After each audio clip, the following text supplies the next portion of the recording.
Hello বন্ধুরা, তো আজকে আমাদের কলেজে এক্সকারশন ছিল শান্তিনিকেতন বোলপুরের মধ্যে। আমরা গেছিলাম বিশ্বভারতী বিশ্ববিদ্যালয়টাও আমরা দেখতে গেছিলাম, কিন্তু ওখানে আমাদের যে মেন কাজটা ছিল সেটা আমাদের হলো না। আমাদের টিস্যু কালচার সম্বন্ধে নিয়ে যাওয়া হয়েছিল। এরকম আমরা টোটোতে, তারপরে এসে আবার মিউজিয়াম ছিল এখানে রবীন্দ্রনাথের যে সমস্ত জিনিস নোবেল প্রাইজ পেয়েছিলেন সেগুলো সব সংগ্রহ করা ছিল, কিন্তু তার ভিতরে আমরা ভিডিও ক্যামেরা করতে পারিনি, কারণ ওখানে নিষিদ্ধ ছিল ভিডিও ফটো তোলা।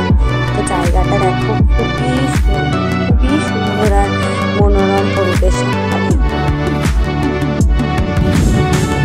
এটা আমরা এখন শান্তিনিকেতনে সুন্দর ভেতরের মিউজিয়ামটা আমরা গেছিলাম, কিন্তু ওখানে ভিডিও আর ফটো তোলা বারণ ছিল বলে আমরা তুলতে পারি। এটা একটা ভিডিও শান্তিনিকেতনের ভেতরে একটা একটা বড় জায়গা, খুব সুন্দর আর মনোরম পরিবেশ। এই জায়গাটাও খুব সুন্দর, কি সুন্দর ফুল আছে, আর এখানে পদ্ম মনে হয় ফুল লাগানো ছিল, তার জন্য এখন নেই। আর এই দেখো ওই গাড়িটা দেখতে পাচ্ছ, ওই গাড়িটাতে রবীন্দ্রনাথ ঠাকুর আর কি দিতেন। আর এটা আমাদের লাঞ্চ ছিল, নিয়েছিলাম আমরা ভেজ থালি খেয়েছিলাম, যারা অনেকে অন্যান্য থালি খেয়েছিল। তারপর আমরা সোনাঝুরির ঘাটে গেছিলাম। এটা হচ্ছে সোনাঝুরির হাট বলা হয়। সোনাঝুরির হাটে এত সুন্দর হস্তশিল্পীরা ছিলেন, এত সুন্দর কাজ ওনাদের, কি অসাধারণ। দেখুন, এগুলো যেগুলোই দেখতে পাচ্ছি সেগুলো সব ওনাদের নিজেদের হাতে তৈরি কাজ।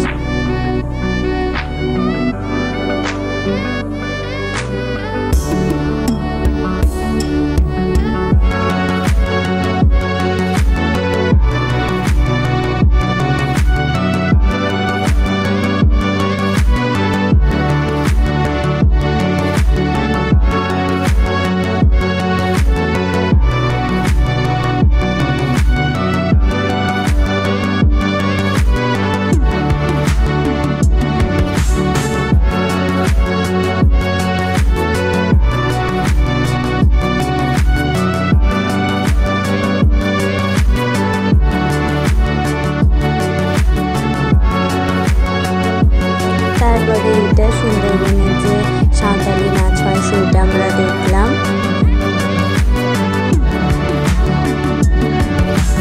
তারপরে আমরা সবাই শপিং করে বাড়ি চলে এসেছিলাম। আমরা সবাই শপিং করেছিলাম, সবাই। আমরা এই টোটোটাতে 6 জন বসছিলাম, তো 6 জনাই শপিং করেছিল। মানে যা গেছিলো, এত সুন্দর জিনিস, আমাদের সব কিছু কিনতে মনে হচ্ছিলো, কিন্তু আমরা অত টাকা নিয়ে যাইনি, কলেজ এক্সকারশনে যাচ্ছি তাই। তারপরে আমরা কঙ্কালী মায়ের মন্দির গেছিলাম, যেখানে সতীদেবীর 108টা খণ্ডের মধ্যে একটা খণ্ড এইখানকার জায়গাতে পড়েছিল। কোমরের একটা অংশ পড়েছিল এখানে, তোমাদেরকে দেখাবো এই যে জায়গায় পড়েছিল কঙ্কালী মায়ের অংশটা, যেটা মন্দিরের ভেতরটাতে গিয়ে তোমাদেরকে দেখাবো।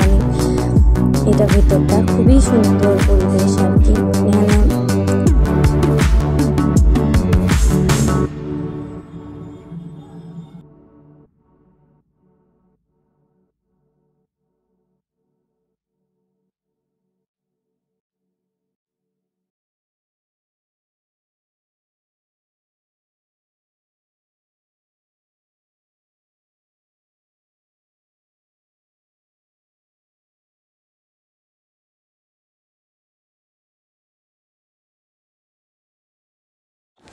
ওই ওপরের দেওয়ালে লেখা আছে যে কোথায় কোন অংশগুলো পড়েছিল সতী মায়ের, সেইগুলো সব লেখা আছে। চলো এবার মন্দিরের ভেতরটাতে যাওয়া যাক।